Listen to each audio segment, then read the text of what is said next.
Okay, so now we're going to hear from Jonathan Wainscott on a different topic, I think. And we have some folks ceding their time to them. Kimberly Collins, who I already saw, Paul Howell, who I think I saw, yep, and Sandra Brown.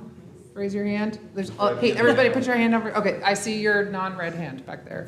Okay, so Jonathan, you have your 10 minutes. All right, I am going to talk about essentially the history of our at-large election system. Surprise, surprise, it was nice to see that this issue has come up again. The question was asked at the Evergreen Charter Candidates Forum the other night because I submitted that question. So, yeah, that's right, I'm gonna talk about it. All right, so our charter, this agency, the council manager form of government that we are using today was established in 1931. Now keep in mind, this is also the year that Hitler was running for office, and he was first declared that the Jews should be expelled from Germany. On a side note, has nothing to do with anything else. And also the year before that, in 1930, the Tuskegee Institute had just let us know that lynchings were also on the rise here in America. All right. So the issue is coming before the public is we wanted to change our form of government. The Great Depression had been going on for about a year, and it's time to throw everybody out and start anew. Right before this, 10 weeks before our referendum, Buncombe County voters managed to get a specific repeal of state law. It only applied to Buncombe County and only applied to municipal elections and county elections, and it prohibited absentee voting. So there was an issue of disenfranchisement already ahead of the referendum that was to be had. And this issue was a 6-year effort brought across the goal line by the Women's Buncombe Citizens League, something like that. In the papers in February, it's talking about the upcoming charter change. The proposed change in the city charter will be voted upon by the people of Asheville the third Tuesday of the next month.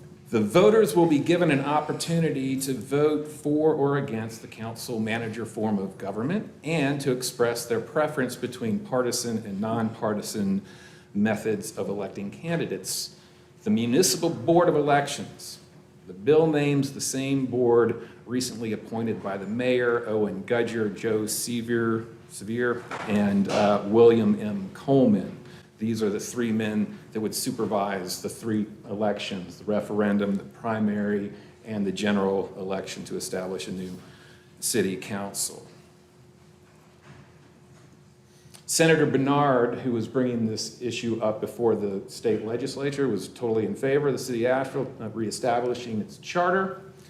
All he required was that we have a referendum, and one of the things that he wanted was for us to revert back to ward representation, which we had abandoned in 1916. But at the last second, the legislative people here put in the final draft for this charter change to come before the legislature right at the last minute, and it included the at-large election system. So this was baked in. This wasn't something that the people got to vote on with the nonpartisan versus partisan election element of that.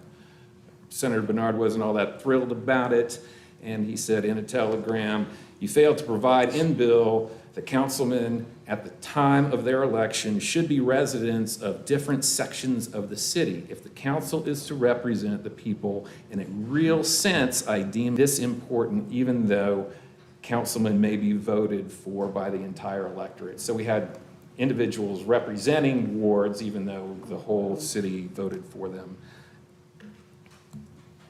So I cannot assume responsibility for failure to incorporate this feature in the bill and will not at this late date jeopardize the chances of passage of the bill by holding it up for the changes, but will introduce it at the next session of the Senate. So there's a long history of sort of the tit for tat between Buncombe, Asheville, and Raleigh. It goes way back and sort of some shifty maneuvering right before the referendum. I think that's everything that I just said about that. This is some voter statistic or precinct statistics from the referendum. It was passed by about a 5-3 margin. And again, the nonpartisan versus partisan element that we still use today was something that was voted on. All right, jumping ahead, 1937, this was when the Homeowners Loan Corporation did the redlining and security grading of neighborhoods throughout cities all across America. And this is from one of the forms here in Asheville. Under detrimental influences, we have Negro settlement in the area, a sanitarium for people with a nervous ailment, and smoke from the railroads. So Negroes were a detrimental influence in the property values at the time. This is actually not referring to one of the D-rated neighborhoods. This map shows all of the D-rated neighborhoods in red back in 1937, and I'm highlighting area C2. That's sort of the Montford area. You can see that this is, south of downtown, all the way to the river, East End Valley neighborhood. Burton Street is D3. D2 doesn't exist anymore. In the C2 form, we have some areas up in North Asheville that were mentioned, Madison, Lee, and Crescent Street. And then there was the end of Flint Street in Montford and Short Street. As it turns out, D4 didn't have any black people living there. And this is a little bit more from these documents. William Coleman, who was on the Municipal Board of Elections 6 years earlier, lived on Montford Avenue, 36 Montford Avenue, where the Asheville Chamber of Commerce is located today, right at the top of Hill Street.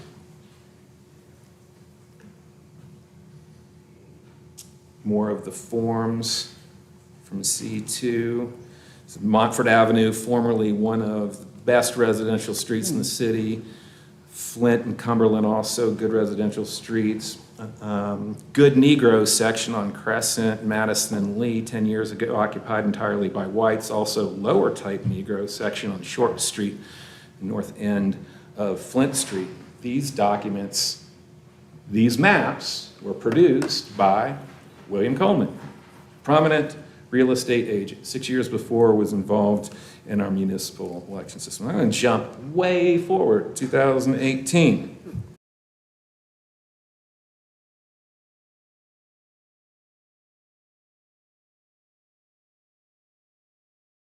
This is the district elections that we actually had here in Asheville from the time that Senate Bill 813 was passed in June of 2018 until we changed our charter October of 2019. For that 16-month period of time, the city of Asheville had districts. We had them, they existed.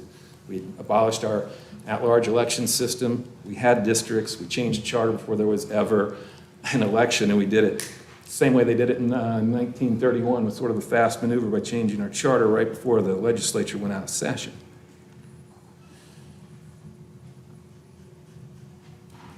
All of the redlined areas back in the day fall within the central district, except for D2. D2 is the wooded area around the Rathburn House over there, where there's no houses anymore. That was a 100% black neighborhood. That D2 area doesn't even exist.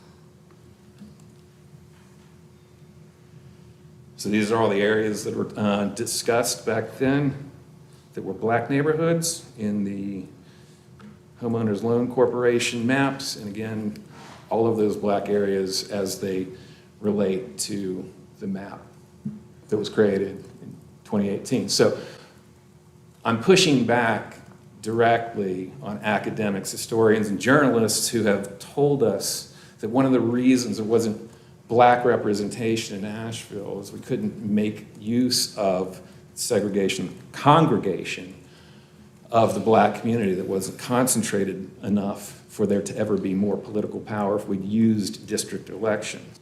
As it turns out, the entire length of time since 1931 through 2002 has produced 8.6% average black representation on city council. And if you do all of the math, which can get a little bit long and I'm running out of time, basically you'll find out that every year there's only been 3/5 of a black person on Asheville City Council. The at-large election system was designed to disenfranchise black voters, and it did successfully. All those neighborhoods got wrecked. Thank you very much Thank for your you. time, and thank you to my people who seated tonight. I really appreciate that.